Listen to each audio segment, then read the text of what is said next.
Not too long ago, we had some devastating losses in our family. My grandfather passed, and less than 2 weeks later, his son, my uncle, Bishop Michael Brooks, passed away. It was a shocking moment. You know, you think you have so much more time, and then just like that, things change. I haven't really been able to share a lot of thoughts concerning my uncle, but I thought I'd come on today and just kind of just share some memories and just some things about my uncle that really inspired me in my walk with the Lord and just in my life in general. My uncle, he was the first person that ever took me to the studio. As you know, he was a musician and producer and wrote a whole lot of hit songs and just really helped to shape the trajectory of gospel music and music in general. I was just amazed by the tributes that went out to celebrate him. And my mind goes back to, man, riding in the backseat of his Saab with my brothers and going to Studio A and just watching him work and watching him produce. I mean, it was amazing to me. It was something I'd never seen before. And that inspired me. And those moments stuck with me. And as a musician, a lot of my opportunities, a lot of my firsts came from my uncle. The first recording that I ever played on was with my uncle. My first live recording was with my uncle. Before I knew it, I was recording and doing stuff at Studio A just like he did.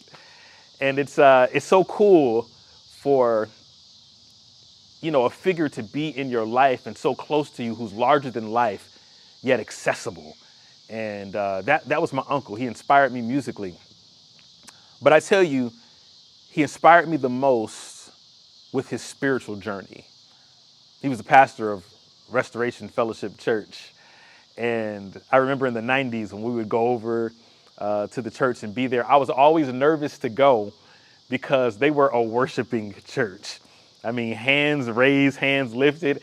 And for me as a preteen teenager, that was just an awkward moment to be lifting my hands in church. It just wasn't a comfortable thing for me.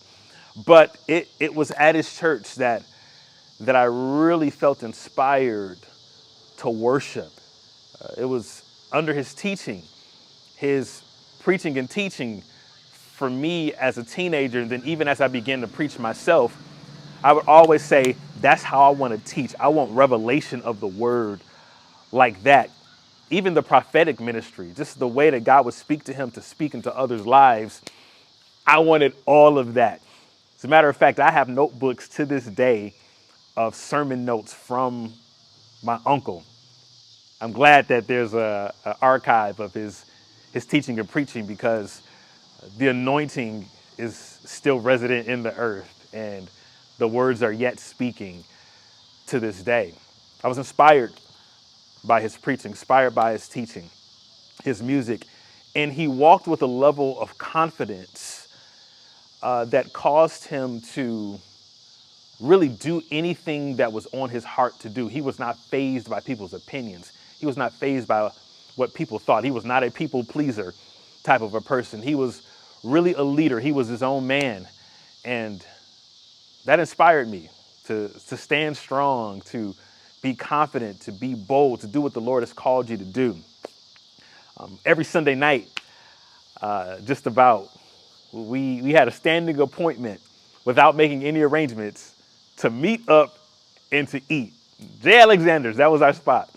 I would pop up and see he and my aunt there, a couple family members there, and we would just go sit and just eat and shut the restaurant down. And I used to love those moments because it was in those moments where my uncle would kind of just let his hair down and just talk freely, talk about experiences, talk about stories, talk about what was going on, talk about church. And we love talking about church. You know, it was just an amazing thing. A standing memory that comes out of my mind too is every Christmas Eve, we spent it at my uncle's house. Had no idea that this last Christmas Eve would be the last gathering that we would come together.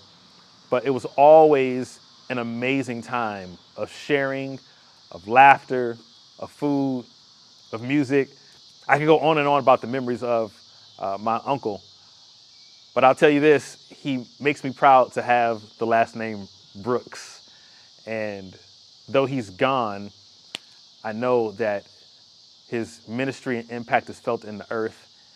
And I look forward to carrying that legacy in music, but most importantly, in worship of God. So to my uncle, peace.